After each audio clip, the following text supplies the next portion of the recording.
안녕하세요. DJ 미아입니다. 오늘의 사연 시작해 보겠습니다. 안녕하세요. 매번 사연을 듣기만 하다 용기 내어 제 이야기를 보내봅니다. 제가 겪은 역대급 인성의 시가 인간들 이야기가 웬만한 사연들에 뒤처지진 않을 것 같더라고요. 그럼 지금부터 들려드릴게요. 어릴 적 저는 소아비만 출신이었어요. 어린 시절 사진들을 보면 살이 안 쪄 있는 사진이 없어요. 그냥 태어난 순간부터 쭉 뚱뚱했죠. 사실 저희 집은 온 가족이 다 비만이었어요. 아마 유전 탓도 있고 환경 탓도 있었나 봐요. 그도 그럴 게 저희 집에선 살찐다고 걱정하는 소리를 들어본 적이 없었어요. 좀 통통해도 다 키로 간다고, 애들은 잘 먹어야 큰다고 다들 별 문제 없이 생각했고, 그래서 살찌는 것에 큰 걱정이 없이 살았던 것 같아요. 그랬던 제가 뚱뚱하다는 사실이 부끄러워진 건 왕따를 당하면서부터였어요. 중학교 때까지는 뚱뚱하다는 이유로 따돌림을 당해본 적이 한 번도 없었어요. 어릴 때부터 워낙 친화력도 좋았고 모나지 않은 둥글둥글한 성격이라 늘 주변에 친구가 많은 편이었거든요. 오히려 친구들이랑 노느라 공부할 시간 없다고 엄마가 걱정하셨지 교우 관계가 문제가 된 적은 한 번도 없었죠. 그런데 고등학교에 다니면서 모든 게 달라지기 시작했어요. 집요하고 지독한 괴롭힘을 당하기 시작했고 제 몸에 대한 온갖 모욕적인 말들을 들어야 했죠. 그 모든 일의 시작과 중심엔 한 일진 여학생이 있었어요. 제가 괴롭힘을 당하기 시작한 계기는 이랬습니다. 저희 학교는 특별활동을 꼭 하나씩 해야 했는데 저는 그중 도서부였거든요. 저희 학교 도서부는 딱 두 부류로 나뉘었어요. 책이 너무 좋아서 온 책벌레들, 아니면 혹은 완전 날라리들. 극과 극의 두 부류였죠. 불량 학생, 날라리, 일진들이 제일 많이 모인 부서가 두 개 있었는데 그중 하나가 체육부고 나머지 하나가 바로 저희 도서부였어요. 저희는 딱히 부활동을 안 해도 됐고 무엇보다 담당 선생님이 이런 특별활동에 전혀 관여를 안 하고 니들 알아서 해라 하고 천하태평인 분이었거든요. 선생님 눈을 피해서 뭔 짓을 해도 걸리지 않으니까 그런 애들이 다 도서부로 몰린 거죠. 저를 죽도록 괴롭힌 그 여학생도 도서부였어요. 처음엔 저랑 딱히 부딪히지 않았어요. 서로 어울리는 부류가 다르니까 충돌할 일도 없었죠. 그런데 그 여학생이 저를 타겟 삼기 시작한 건 도서부장인 오빠가 저와 친하게 지내고서부터였어요. 도서부장 오빠는 저희보다 한 학년 위에 반에서도 반장을 맡은 범생이었는데 얼굴도 잘생기고 키도 커서 은근히 흠모하는 여학생들이 꽤 많았거든요. 그런데 그 일진 여학생도 그중 하나였나 보더라고요. 같은 도서부인데 오빠가 자기랑은 말도 잘 안 섞으면서 저랑만 친하게 지내는 걸 못마땅하게 여기면서 점점 저를 놀리기 시작하더라고요. 그러다 도서부장 오빠가 저더러 수영이 너 진짜 귀엽다 하며 장난치는 걸 본 뒤로 여학생의 괴롭힘은 점점 더 심해지기 시작했어요. 뚱뚱한 년이 어디서 꼬리를 쳐대고 있어. 야, 넌 거울도 안 보냐? 나 같으면 쪽팔려서라도 그딴 몸 갖고 못 돌아다니겠다. 야, 쟤 걸을 때 살 출렁거리는 것 좀 봐봐. 처음엔 도서부 활동대로 한정돼 있던 괴롭힘은 점점 더 잦아졌고 어느 순간부터는 반에 찾아와서까지 비아냥거리고 절 조롱하기 시작하더라고요. 저 똥녀랑 다니다 너까지 같은 취급 당하고 싶냐? 어느 순간부터는 저랑 어울리는 친구들까지 위협하기 시작하니 결국 점점 제 주변엔 친구들도 남지 않게 되었죠. 결국 그 이후 제 고등학교 생활은 다시는 돌아보고 싶지 않을 만큼 지옥 같았습니다. 곁에 의지할 만한 친구는 하나도 없고 일진 무리들의 괴롭힘은 계속됐으니까요. 당시엔 이 모든 게 제 몸 때문에 벌어진 일 같아서 제 몸뚱이를 혐오하기도 했고 살을 빼려고 아예 굶기도 했어요. 하지만 공부 스트레스를 받으면 폭식을 하고 폭식 뒤엔 또 죄책감이 몰려오고 그러다 악순환이 돼서 살은 빼지도 못했고 스트레스만 점점 더 커졌던 것 같아요. 그래도 그 여학생 덕분이라고 해야 할지 수능이 끝나고서부터 저는 본격적으로 다이어트에 돌입했고 대학에 들어가면서부터는 제 뚱뚱했던 과거를 아는 사람이 한 명도 없게 됐어요. 언제 다시 뚱뚱해질지 모른다는 강박으로 정말 식단 관리 열심히 하면서 살아왔었거든요. 그러다 지금의 남편도 만나게 됐고 암울했던 모든 과거와는 다 작별한 듯했죠. 그때 그 여학생을, 지금은 시누이가 된 그 애를 다시 만나기 전까지는 말이에요. 남편과 결혼 약속을 하고 처음 시가에 인사를 드리러 갔던 날, 절 그렇게 지독히도 괴롭히고 제 학창시절을 모두 망쳐놓은 그 여자애가 그 집에 있더라고요. 그런데 이것도 운명의 장난이라고 해야 할까요? 학창시절 날씬하고 꾸미기 좋아하던 시누이는 비만이 되어 있었어요. 그때의 저만큼, 아니, 저보다도 한 10kg쯤은 더 뚱뚱한 모습이었죠. 보자마자 바로 시누이 얼굴을 알아본 저와는 달리 시누이는 처음엔 절 알아보지 못했습니다. 그도 그럴만했죠. 저는 단 한순간도 그 얼굴을 잊어본 적이 없었고 시누이에게 저는 무수히 많이 괴롭혀온 아이들 중 한 명일 뿐이었을 테니까요. 게다가 저는 고등학교 때보다 살이 30kg가 넘게 빠진 상태였으니 그때의 그 아이와 제가 동일 인물이라고는 쉽게 연상이 안 됐을 거예요. 저는 한눈에 시누이를 알아봤지만 그쪽에서 알아볼 때까지 모른 척하고 있었어요. 처음엔 전혀 생각도 못하던 시누이는 제가 이름을 말하고 이야기를 시작하면서 점점 뭔가 알아챈 듯 하더군요. 저기 혹시... 설마 아니겠지. 왜 그러세요? 혹시 땡땡고등학교 나오신 노수영 아니지? 어? 맞는데? 그러고 보니 혹시 그때 그 도서부 김세진? 그러자 시누이는 그제야 입이 떡 벌어지더라고요. 아니 어떻게? 라는 말만 할 뿐이었어요. 아마 어떻게 네가 이렇게 날씬해지고 예뻐졌냐는 말이었겠죠. 못 알아볼 뻔했다. 너 많이 변했구나. 시누이는 못 알아볼 뻔했다면서 떨떠름한 표정을 짓더라고요. 어머, 그러게. 근데 못 알아볼 뻔한 건 나도 마찬가지인 거 알지? 너도 되게 많이 변했다. 네가 먼저 말 안 꺼냈으면 아마 계속 몰랐을 거야. 제가 말하자 시누이는 일순간 얼굴이 확 굳더군요. 처음 인사 간 때부터 제가 마음에 안 드는 모습을 숨기지 않던 시누이는 이후 결혼을 말리려고 난리를 쳐댔어요. 남편한테 온갖 얘기를 하면서 말리더니 남편이 꿈쩍한 차 시모한테 그 기집애가 고등학교 때 나 괴롭히던 애다. 절대 결혼시키면 안 된다. 난리를 친 거죠. 근데 남편은 원래 자기 동생이랑 별로 사이가 안 좋았거든요. 걱정하지 마. 걔 학교 다닐 때 맨날 사고치고 다니고 누구 괴롭히다 학교 불려가고 그랬던 적이 한두 번이 아니야.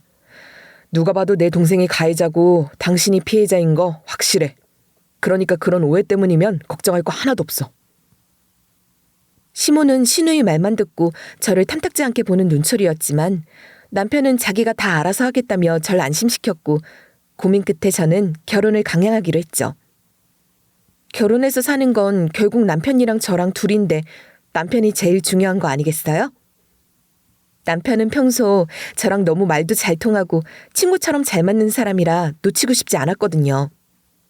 어떻게든 찢어놓으려고 했지만 제가 자기 오빠랑 결혼까지 하니 시누이는 제가 아마 점점 더 얄미웠을 거예요. 별것도 아닌 걸로 꼬투리를 잡고 틱틱거리고 빈정거리기 시작하더라고요. 어머, 얘, 너 그렇게 먹다 다시 옛날로 돌아가면 어쩌려고 그래.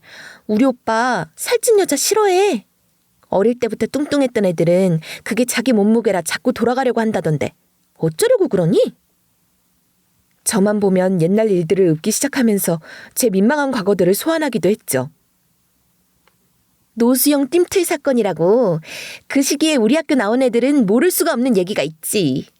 제가 그때 띰틀을 하는데 하도 몸이 무거우니까 띰틀이 아예 얘랑 같이 굴러버린 거야. 쟤는 체육복이 뒤집어져서 돼지 같은 몸뚱이랑 뱃살이 이만큼 다 드러났지. 띰틀까지 깨부순 백대진년이라고 소문이 전교에 쫙 퍼졌지. 나 같았으면 부끄러워서 얼굴도 못 들고 다녔을 텐데 그런 거 보면 너도 참 뻔뻔했어. 그치? 야, 넌 무슨 10년도 훨씬 지난 얘기를 하고 있어. 그게 너한테는 웃기니? 응? 야, 뭘 그렇게 또 정색을 해. 그냥 웃자고 하는 소리지. 정색하기는. 난 그냥 학창시절 추억 소환이나 하자는 거지. 제가 발끈하면 농담 운운하면서 저만 뻣뻣한 사람 취급하기 일쑤였죠. 야, 근데 너 어디 가서 모태 마름인 척하고 돌아다니는 거 아니지? 너 그런 것도 허언이야. 잘 먹는데 안 찌는 척은 찐으로 원래 마른 년들이나 하는 거라고. 죽어라 굶고 시술 받고 해서 빼놓고 잘 먹는데 안 찌는 척하면서 연기하지 마. 오빠, 내가 얘 졸업사진 보여줬었지. 그게 얘 본 모습이라니까. 너 지금도 우리 오빠 앞에서만 많이 먹는 척하고 뒤에서 토하고 그러는 거 아니야? 신우이가 하는 조롱의 팔알은 제 몸에 관한 것들이었어요. 그때 그 시절에도 제 몸 갖고 비아냥대더니 지금은 열등감에 자격지심까지 더해진 듯했죠. 예, 세진아. 아니, 아가씨. 나 굶어서 뺀 적 없고 정석대로 아주 열심히 운동하고 식단 조절해서 다이어트 한 거야. 지금 내가 많이 먹는 거 보니까 질투라도 나서 하는 말인가 본데 나름 다이어트 전문가가 다 돼서 지금 이렇게 잘 먹어도 걱정할 필요 없다는 거 알거든. 근데 아가씨는 좀 걱정이다. 내가 봤을 때 물살이 아니고 딱딱한 살들 같은데 그건 빼기가 더 쉽지 않을 텐데. 참, 그리고 전에 보니까 웩웩대는 소리 들리던데 토하고 그러지 마. 그런다고 바로 나처럼 되는 거 아니거든. 노력을 해야지. 안 그래?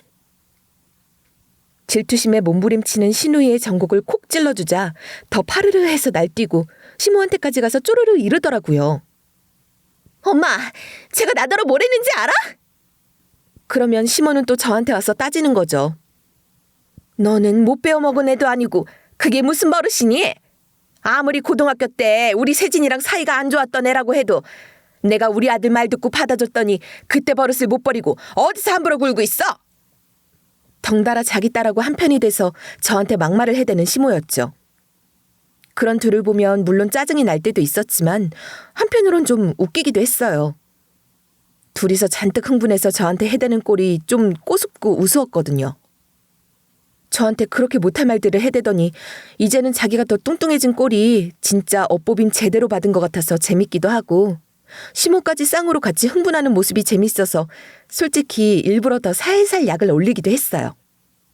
얘 말로는 네가 발레복 입은 핑크돼지 같다고 했다는데 그게 사실이냐? 너 말본새가 그게 뭐야?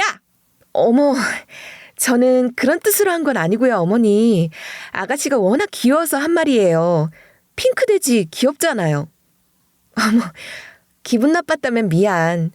근데 뚱뚱할 땐 옆에서 자극되는 말 해주면 좋다며. 네가 전에 학창시절 때 나한테 그랬잖아. 자극되는 말 해주니까 살 빼는데 도움 주는 거 아니냐고. 그래서 나도 도움되려고 한 말인데 싫었어?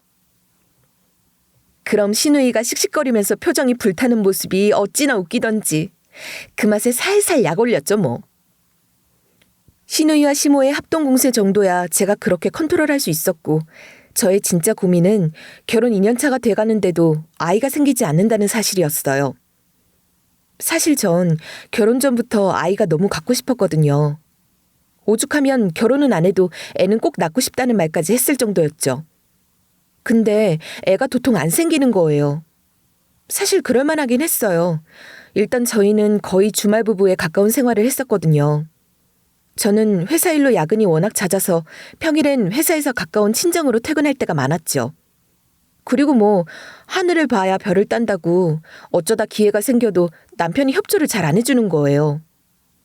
남편이 사업 때문에 평소 워낙 바쁘기도 한데다가 야근도 잦고 그러면서 자꾸 피곤하다며 피하고 노력을 열심히 해도 모자랄 판에 아이 가질 생각이 있는 건지 없는 건지 자꾸 건성으로 여기는 듯한 남편한테 너무 서운하고 속도 상했어요. 시가에서도 이걸로 스트레스를 주니까 점점 더 신경이 쓰이더라고요. 근데 니들은 대체 애는 언제 가질 거냐? 결혼한 지 이제 벌써 2년이 다 돼가는데 어찌 애 생겼단 소리가 안 들려? 엄마, 내가 말했잖아. 소아비만들이 원래 임신하기가 어렵다니까? 너 검사는 제대로 해봤니? 어릴 때 오랜 비만이었던 애들은 호르몬 자체가 일반인들이랑 달라서 임신이 잘 안 된다던데. 쌍으로 둘이 저를 조롱해대니 더 스트레스가 커졌죠. 결국 남편을 붙잡고 진지하게 고민을 얘기하기로 했어요. 아무리 부부 사이라도 그런 얘기를 한다는 게 쉬운 일도 아니고 수치스럽기도 하고 해서 술의 힘을 좀 빌렸죠. 퇴근한 남편 맞이해 분위기 있는 조명 켜고 술 한 잔 기울이면서 취중 진담으로 제 고민도 털어놓고 같이 노력 좀 해보자고 설득을 했죠. 난 당신이 그렇게까지 아이 갖고 싶어 하는 줄은 몰랐어. 내가 너무 무심했나 보다. 미안해. 이제 나도 같이 노력해볼게. 그러니까 너무 속상해하지 마. 남편은 제 마음을 알아줬고 그렇게 노력한 끝에 마침내 저는 아이를 갖게 됐습니다. 남편도 기뻐하면서 영양제며 과일이며 이것저것 좋다는 것들을 잔뜩 사다 매일같이 집으로 날랐고 남편이 하나부터 열까지 다 챙겨주는 덕에 전 임신 초기인데도 힘들기는커녕 들뜨는 마음만 있었어요. 아이 낳을 생각에 잔뜩 기대에 부풀어 있었죠. 그렇게 기쁜 마음에 양가에도 알리고 기대에 차 있던 무렵 생각지도 못하게 전 그만 유산을 하고 말았습니다. 너무나도 바라고 바라던 임신이었기에 제 절망감과 죄책감은 너무 컸어요. 내가 뭘 잘못했나? 부주의했나? 어떻게 찾아온 아이인데 이렇게 놓치다니. 자책은 늘어만 갔죠. 그런데 그 상황에서마저 시모와 시누이는 기어이 제 탓을 해대더라고요. 아니, 넌 어떻게 된 애가 임산부라는 게 얼마나 칠치치 못하게 하고 돌아다녔으면 애가 다 떨어져 그래? 결혼하고 나서는 뭔 일은 혼자 다 하는 척하면서 듣도 보도 못한 주말 부부 생활을 하지 않나.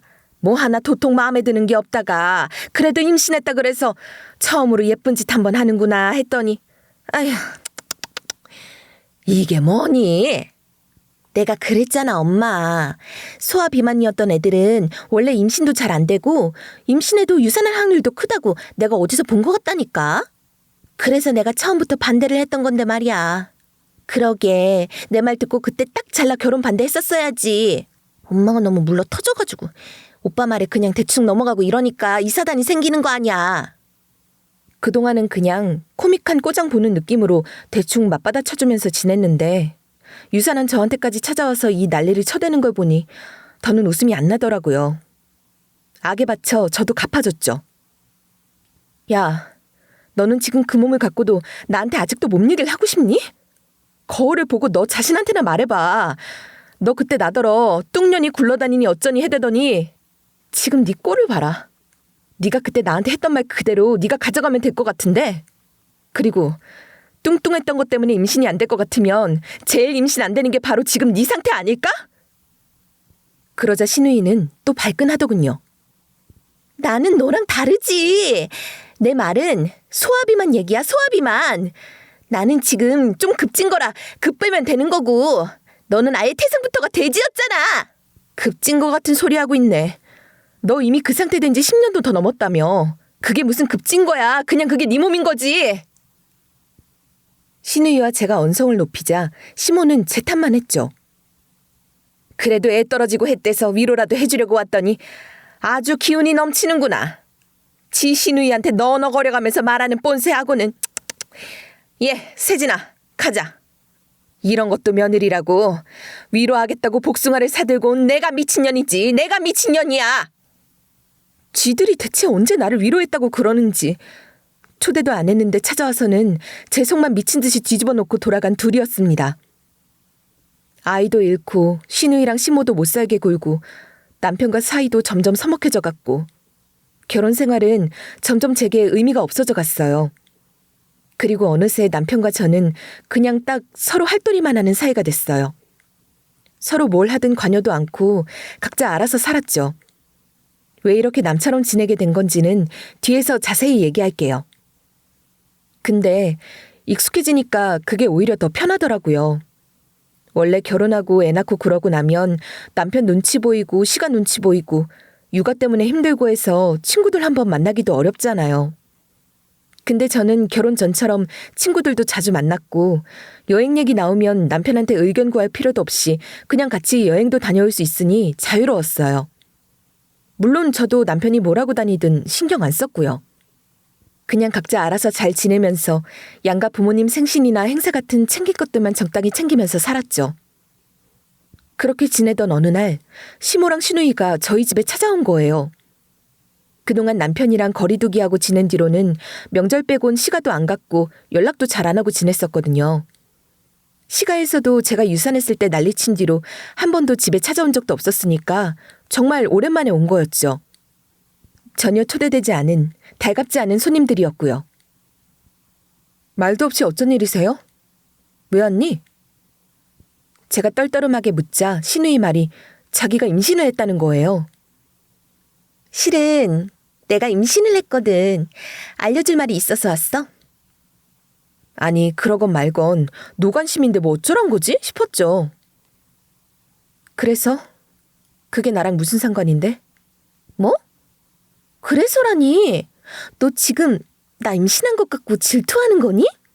너랑은 다르게 한 방에 임신하고 이제 안정기 찾아와서 난 유산도 안 했거든. 그래서 부러워서 일부러 그러는 거야? 아니, 내가 부럽긴 뭐가 부럽겠어. 속도 위반으로 혼자 임신한 게 뭐가 자랑이라고. 결혼도 안 한 게 한 방에 임신한 게 뭐가 자랑이라고 그걸 네 입으로 떠들어대니? 그리고 어떻게 유산 운운하는 얘기를 그렇게 함부로 입에 올리냐? 참, 네 인성 어디 안 간다. 하긴 어릴 때부터 애들 괴롭히고 일진놀이 하던 것들이 바뀔 리가 있겠어? 그냥 숨기고도 사는 거지. 그래서 둘이서 세트로 우리 집엔 왜 오셨는데요? 뭐 축하라도 해달라고 오셨어요? 제 말에 혀를 끌끌 차던 시모가 말하더군요. 그깟 네 축하가 뭐라고 우리가 여기까지 왔겠니? 네가 뭐 그렇게 중요한 사람이라고. 네가 아니라 우리 집을 보러 온 거다. 그게 무슨 말이에요? 그러자 시모가 하는 말이 가관이었습니다. 너희 살고 있는 이 신혼집 우리가 해준 거잖니? 여기 이제 우리 세진이가 살 거다. 니들은 애도 없고 부부들이 사는데 뭐 이렇게 넓은 집이 필요하니? 우리 세진이 지금 쌍둥이 임신했다. 애 둘을 좁은 데서 어떻게 키워. 배더 불러오기 전에 얼른 시골리고 결혼해 살려면 다른 집 구하러 다닐 처지도 못 되고 여기가 딱이다 싶어 말이다. 아니, 뭐요? 그러니까 지금 살고 있는 이 집에서 나가라 이 소리예요? 그래, 솔직히 마음 같았으면야 통보만 하고 바로 내쫓고 싶지만 내가 그래도 친히 이렇게 알려주려고 방문까지 한 거다. 그냥 나가라는 것도 아니고 우리 세진이 시댁들 집에서 구해준 아파트가 하나 있어. 18평짜리 아파트가 있으니 거기랑 바꾸라는 거야. 신우이는 혼전 임신까지 하면서 살이 더 찐 상태인데다 배까지 나오고 하니 식도 올리기 뭐 했나 보더군요. 그냥 대충 혼인신고만 하면서 살 작정이었던 거죠. 일단 신우이 씨가 될 집에서 급하게 18평짜리 구식 아파트 하나를 해줬나 봐요. 그런데 신우이는 자기가 이런 후진 데서 어떻게 사냐면서 투덜댔고 뒷단에는 머리를 짜서 생각해낸 게 우리 집이랑 바꾸면 되지 않겠냐는 제안 아닌 제안이었던 거죠. 사실상 통보였지만. 이 집은 처음엔 저희 친정이랑 남편이 반반 보태서 산 남편과 저의 공동명의 집이었거든요. 시가해서 해준 것도 아니란 말이죠. 설사 시모가 사준 집이었다고 해도 어이가 없을 판국인데 심지어 그것도 아니었어요. 맨입으로 이걸 꿀꺽하겠다는 생각을 한 것 자체가 완전 어이상실인 거죠. 기가 막혀 할 말을 잃은 저더러 시모는 나는 말했으니 짐은 알아서 정리해라 하며 맘대로 통보하고 신우이는 옆에서 낄낄대기 시작했어요. 왜? 꼽니? 꼬우면 한번 개겨보든가. 어릴 때는 내 말에 찍소리 한번 못하던 년이 살 좀 빼고 용됐다고 깝죽대는 거 봐주는데도 한계가 있어. 기가 막혀서 말이 다 안 나오네. 다짜고짜 찾아와서 무슨 개소리를 하는 거야. 내가 이 집을 왜 비워줘야 되는데? 네가 우리 집 와서 며느리 노릇이나 한번 제대로 한 적이 있니? 어디 하늘 같은 시댁에서 하다 못해 아가씨 대접도 못하는 게 말이야. 너 옛날 같았어 봐라. 진작에 소방 맞고 쫓겨났을 년이다. 머리채 잡혀서 끌려나가고 싶으면 어디 한번 뻗팅겨봐. 그게 싫으면 내 아들하고 갈라서든가. 시모의 말에 저는 깔깔 웃음을 터뜨리고 말았습니다. 와, 이걸 이렇게 터뜨리게 되네. 내가 그래도 댁 아들 이미지 생각해서 비밀은 지켜주려고 했는데 둘이 찾아와서 이 짓거리 하는 거 보니까 나도 더는 참아줄 이유가 없다 싶네. 뭐? 얘 세진아, 얘가 대체 지금 뭐라는 거니? 어리둥절해하며 지들끼리 수군거리는 둘에게 저는 비밀로 지켜오던 이야기를 폭로하기 시작했습니다. 사실 저랑 남편은 이미 1년 전 완전히 이혼한 상태였어요. 물론 대외적으로는 알리지 않았죠. 그러니까 시모도 신우이도 전혀 모르고 있던 상황이었고요. 그리고 우리의 이혼 사유는 전적으로 100% 남편의 귀책 사유로 인한 거였습니다. 그 일이 일어난 건 유산 후 얼마 지나지 않았어였어요. 남편은 유산의 충격으로 힘들어하는 제게 휴가라도 좀 다녀오면 어떻겠냐며 여행을 권하더라고요. 당신이랑 나랑 그런 얘기 했었잖아. 한 달 정도 제주살이 해보고 싶다고. 당신이야 프리랜서니까 한 달 정도 쉬면서 여행도 하고 할 수 있는데 나는 월급쟁이가 한 달 휴가는 사치고 한 달 정도 숙소 예약해서 당신은 제주에서 쉬면서 휴식도 좀 취하고 나는 주말에만 잠깐씩 들러서 같이 있다 오고 그러면 좋지 않겠어? 사실 한 달 제주살이는 임신 전부터 한번 해보고 싶던 버킷리스트 중 하나였었거든요. 남편 말을 들으니 괜찮은 생각 같더라고요. 집에 계속 있으면 우울한 생각만 들 것 같아 숙소를 한 달 예약했죠. 여행 생각을 하니 좀 들뜨기도 했고 그렇게 들뜬 채로 남편과 저는 제주로 향했어요. 한 달 묵을 준비를 마치고 공항에서 남편을 배웅하면서 주말에 보자고 얘기를 했죠. 그런데 그렇게 떠난 남편은 그 다음 주말에도 올 생각을 않는 거예요. 자꾸 주말에 일이 있다, 새 사업 아이템 구상 때문에 일이 많다, 출장이 있다 하면서 내려올 시간도 없고 휴가를 낼 상황도 아니라는 거였죠. 그런데 그쯤 되니까 좀 이상하다 싶은 감이 오더라고요. 이 사람 혹시 나 몰래 뒤에서 바람 피우나? 싶은 직감이 온 거예요. 아예 나 섬에 떨고 놓고 혼자 여유만만하게 할 거 다 하려고 그러는 건가 싶더라고요. 그래서 저는 남편한테 미리 알리지 않고 금요일 밤 예고 없이 집으로 들이닥쳤어요. 그리고 그 현장에서 마주한 건 제 남편의 외도 사실이었습니다. 그것도 남자와의 외도. 그 광경을 목격한 충격은 이루 말할 수 없었어요. 남편이 바람을 피우고 있다는 사실만으로도 충격적인데 더구나 그 상대가 남자라니 어떻게 놀라지 않을 수 있겠어요? 어떻게 내 뒤통수를 이렇게 칠 수 있어? 유산에서 힘들어하는 거 뻔히 알면서 넌 뒤에서 이따위로 놀아나고 있었니? 내가 진짜 더럽고 불쾌하고 더 길게 말할 것도 없고 당장 이혼하자. 혹시 이거 니네 집에서도 알고 있었니? 니들이 짜고 나 엿먹인 거야? 길길이 날뛰어대는 제게 남편은 무릎을 꿇고 싹싹 빌어대기 시작하더군요. 아니야, 집에서 몰라. 아무도 몰라. 아는 사람 아무도 없어. 여보, 내가 미안해. 정말 미안해. 잘못했어. 이렇게 빌게. 그러니까 제발 아무한테도 말하지 말아주라. 너도 알잖아. 이거 알려지면 나는 그냥 끝이야. 매장이라고. 수영아, 제발 나 좀 살려주라. 내가 뭐든 다 할게. 네가 원하는 건 다 줄게. 그러니까 그냥 입만 다물고 있어주라. 부탁이야. 남편은 간절하게 빌어댔어요. 남편이 말하길 본인이 남자를 좋아한다는 사실은 10대 때 이미 알아차렸지만 보수적이고 말이 통하지 않는 집안에 그 사실을 밝힐 용기는 내지 못했다는 거예요. 제가 남편과 만난 게 남편네 회사 일을 통해서였는데 본인이랑 같이 일하는 사람들 역시 아무도 몰랐다고 했고요. 그러니까 남편은 그 사실을 자기 집안을 포함해 모두에게 숨긴 채 저와 위장 결혼을 한 거였죠. 그럴 거면 그냥 연애만 하면서 살지. 결혼은 왜 했는데?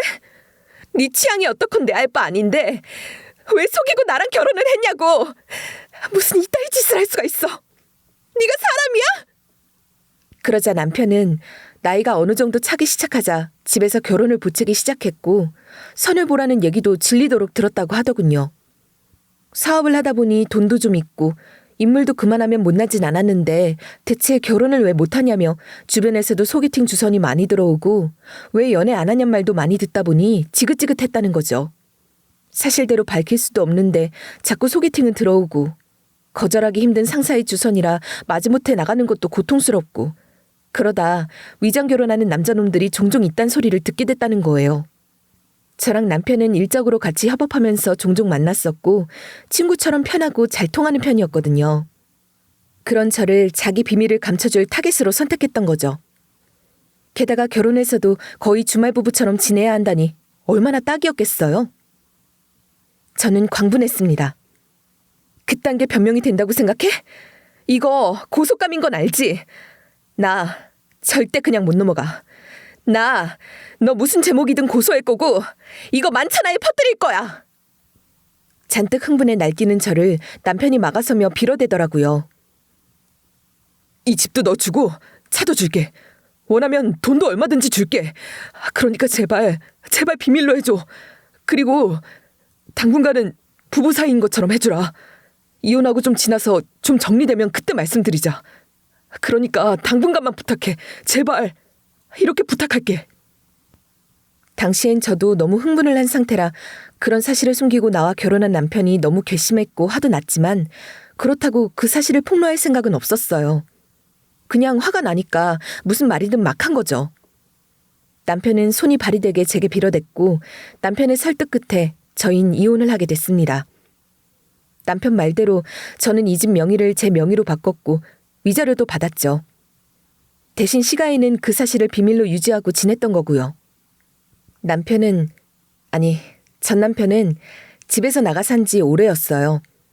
그때 그 장면을 저에게 들킨 직후 곧바로 짐 싸 내보냈거든요. 알고 보니 이미 오래 만나온 남자가 있더라고요. 전 남편은 그 남자 집에 들어가 살고 있는 중이었어요. 이 사실을 밝히자 시모와 시누이는 믿지 않더군요. 하긴 너무 어마어마한 얘기라 한 번에 믿기 쉽진 않겠죠. 말도 안 되는 소리를 하고 있어. 대체 그게 무슨 말이야? 그럴 리가 없어. 우리 아들이 남자를 좋아한다니.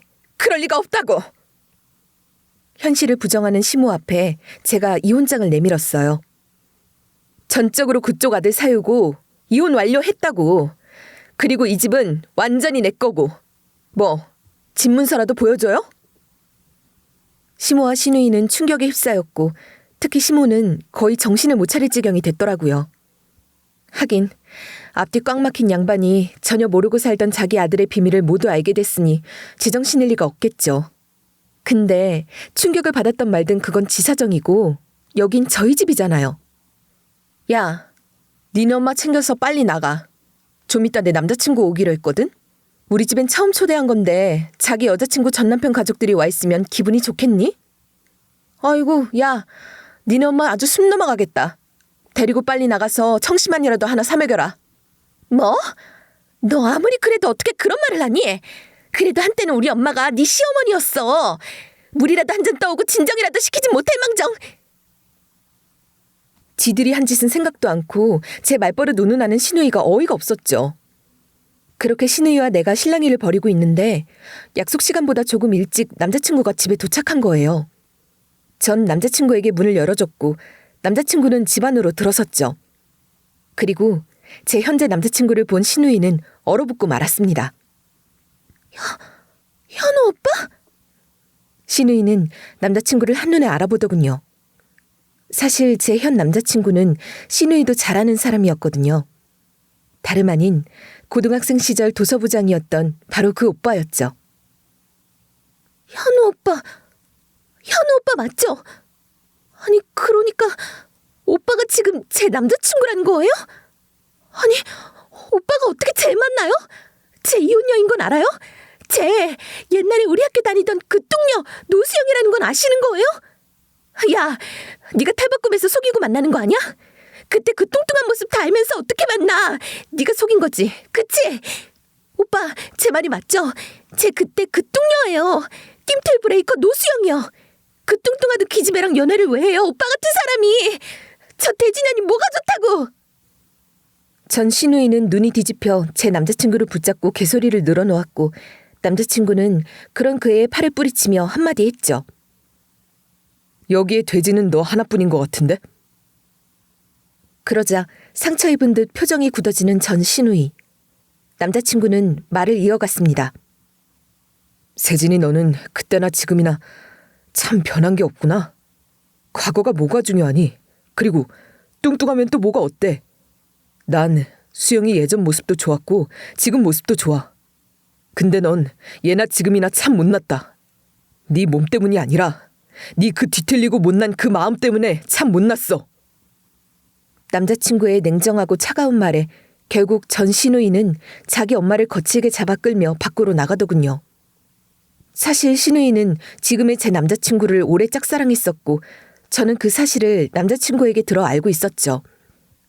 저와 남자친구는 제가 남편의 충격적인 비밀을 알고 크나큰 상처와 충격을 받은 후 얼마 지나지 않았을 무렵 우연히 다시 만나게 되었죠. 고등학교 졸업 후 우리는 처음 보는 거였어요. 그런데도 남자친구는 저를 한눈에 알아보는 거예요. 그게 너무 신기했어요. 보통은 살이 너무 많이 빠져 다들 날 못 알아보는데 어떻게 알아본 건지 너무 놀라웠죠. 그런데 남자친구는 무슨 소리야, 너 그때 그 얼굴 그대로인데 뭐 하더라고요.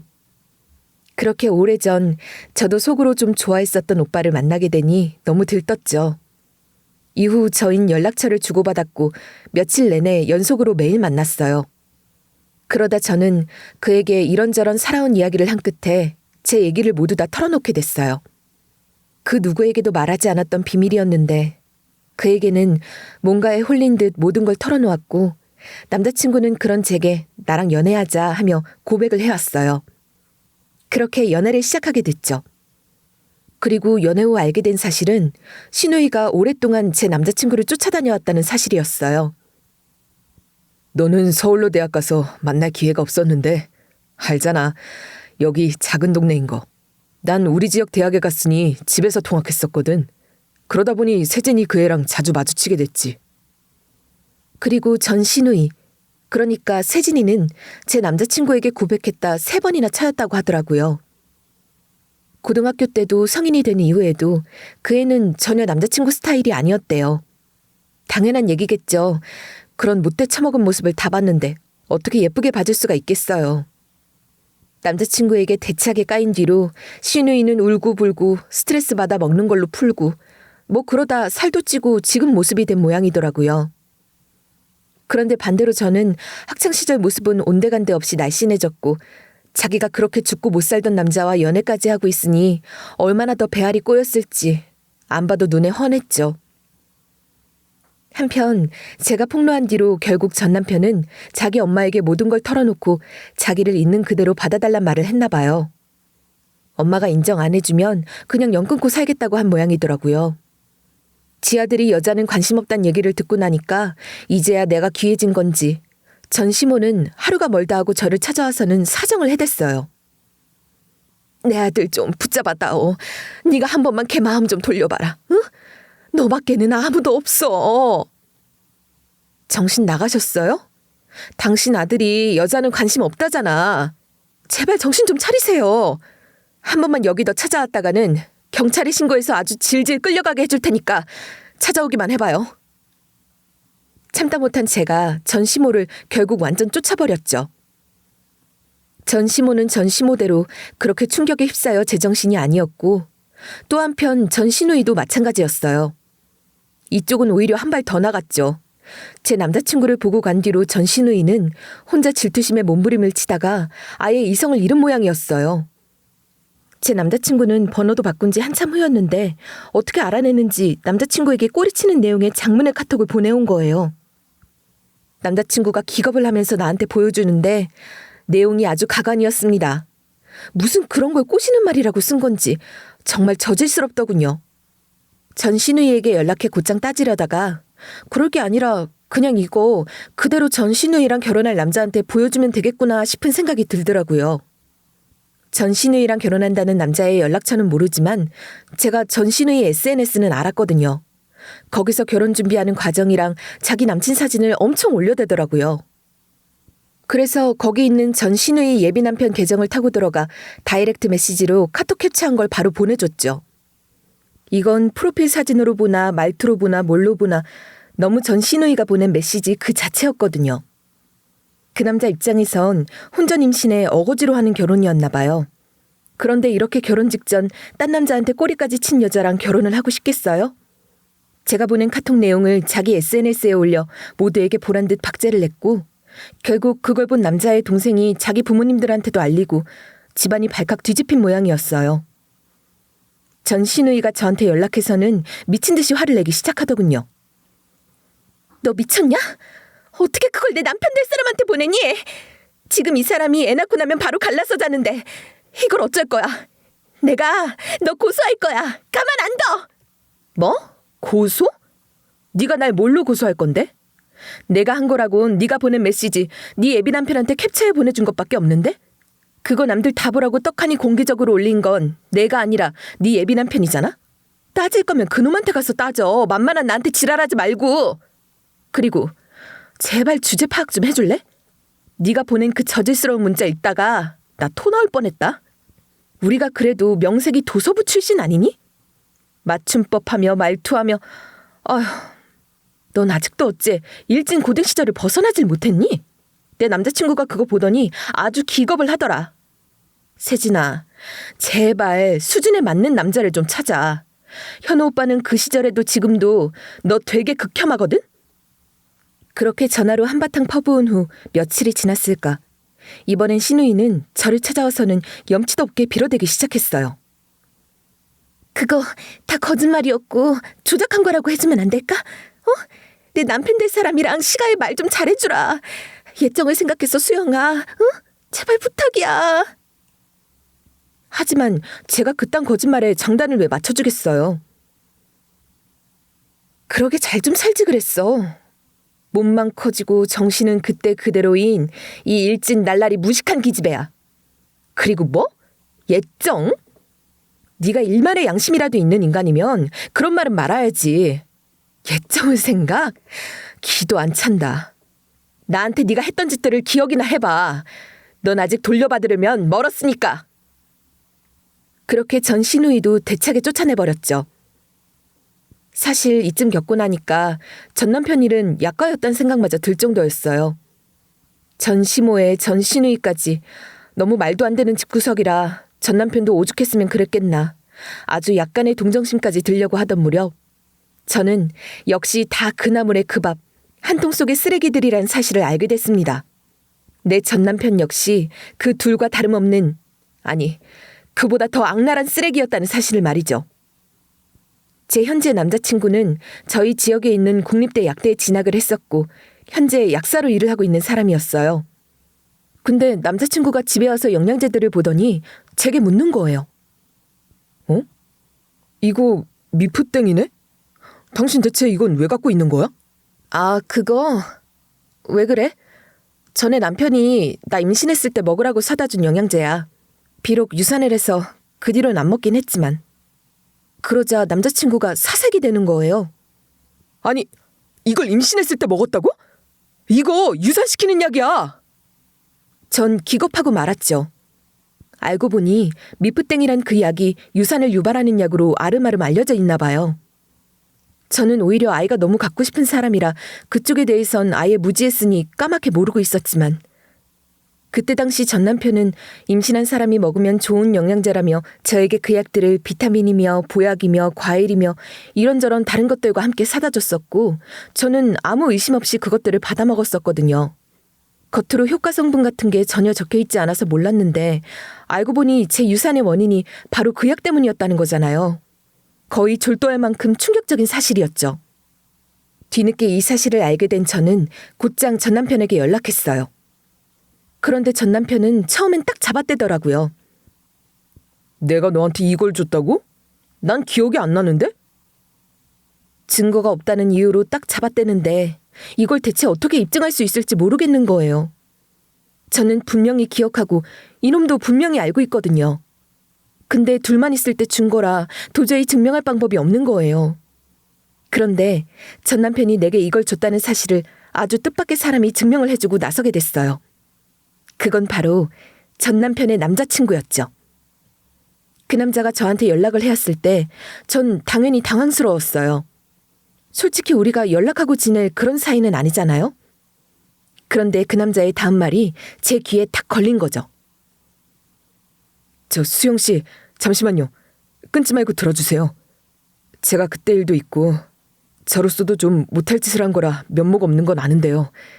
제가 수영 씨한테 도움이 될 수 있을 것 같아서 연락을 드린 거거든요.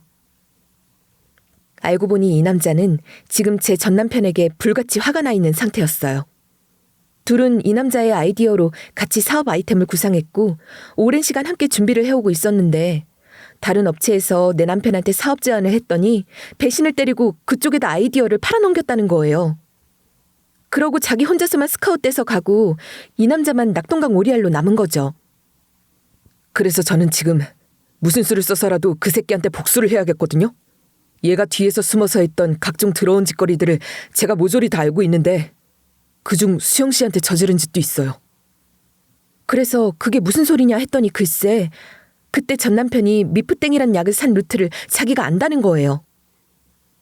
그때 저한테 그 얘기를 했었거든요. 전 사색이 돼서 말렸었는데 그럼 원하지도 않는 임신을 한 채로 그냥 두는 게 낫겠냐면서 위장 결혼 생활 유지하려면 최소한 애는 없어야 너랑 만나지 않겠냐고 저한테 너만 입 다물면 된다고 말리더라고요. 그때 그거 인터넷 메신저로 연락해 구매한 건데 안 쓰는 공기계로 주고받은 메시지라 다 저장이 되어 있어요. 제가 그 휴대폰을 갖고 있거든요. 필요하시면 증거로 쓰실 수 있게 드릴 수도 있어요.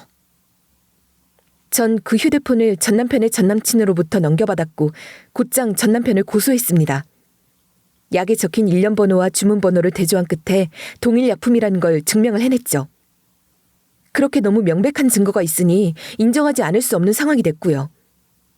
유산 유도제라는 게 불법이긴 해도 딱히 처벌 않고 쉬쉬하는 모양인데 이걸 본인이 아닌 타인에게 속이고 처방한 건 완전히 다른 문제잖아요. 결국 전 남편은 처벌을 피할 수 없었죠. 전 남편 놈은 그렇게 졸지에 전과자가 됐고 전 시모는 자기 아들이 동성애자인 것도 모자라 전과자까지 됐다는 사실을 받아들이지 못해 정신줄을 완전 놔버린 모양이더군요. 그리고 전 신우이는 결국 쌍둥이 아들을 낳았는데 그때 결혼할 뻔했던 남자와는 완전히 파혼을 하고 혼자 애 키우면서 사는 듯 했어요. 아직 자기 엄마 집에 얹혀 사는 것 같던데 정신줄 놔버린 자기 엄마가 애들 돌보는 걸 도와줄 상태나 되는지 모르겠네요. 임신 후엔 살이 더 찐 것 같던데 아마 그 몸으로 자기 혼자 빽빽 울어대는 아들 둘 돌보느라 어떻게 지낼지 대충 짐작은 가지만 말이에요. 저는 누구 하나 빠짐없이 다 악랄하게 그지없는 그런 집구성이랑 쫑난 게 얼마나 다행인지 하루하루 절감하고 있어요. 그때 제 전 남편이 바람 피우는 그 꼴을 목격하지 않았다면 아마 계속 모르고 살았을 수도 있을 거 아니에요. 그렇게 생각하면 소름이 다 돋습니다. 그리고 저는 지금 남자친구와 결혼을 앞두고 있어요. 저는 재혼, 남자친구는 초혼인데도 제 모든 걸 다 이해해주고 받아준 사람이라 참 고마운 마음뿐이에요. 게다가 저희 뚱뚱했던 과거도 다 아는데도 전혀 개의치 않았고요. 사실 현 남자친구는 제 첫사랑이나 다름없었거든요. 저 혼자 좋아한 거긴 하지만 이렇게 돌고 돌아 다시 만났으니 이런 게 진짜 인연인가 싶어요. 서로 책 좋아하는 것도 같고 고등학교 때도 지금도 얘기도 잘 통하고 이런 사람을 만나려고 그런 일을 겪은 건가 하는 생각도 듭니다. 그렇게 신나게 결혼 준비하고 있는 지금 다시 새 출발선 앞에 선 기분이 들뜨고 신나네요. 제 이야기는 여기까지입니다. 정말 누구 하나 빠지지 않는 인간 쓰레기들만 모인 그 가족들과 완전히 연을 끊어냈다는 사실만으로도 어찌나 다행스러운지. 사실 그 결혼은 애초에 하는 게 아니었다는 생각이 지금에야 들어요. 절 괴롭힌 전 신우이를 마주치는 순간 바로 달려나왔어야 했는데 말이에요. 나쁜 인연은 절대 이어가는 게 아니라는 교훈을 다시금 배운 시간이었습니다. 그럼 지금까지 제 이야기 들어주셔서 감사합니다.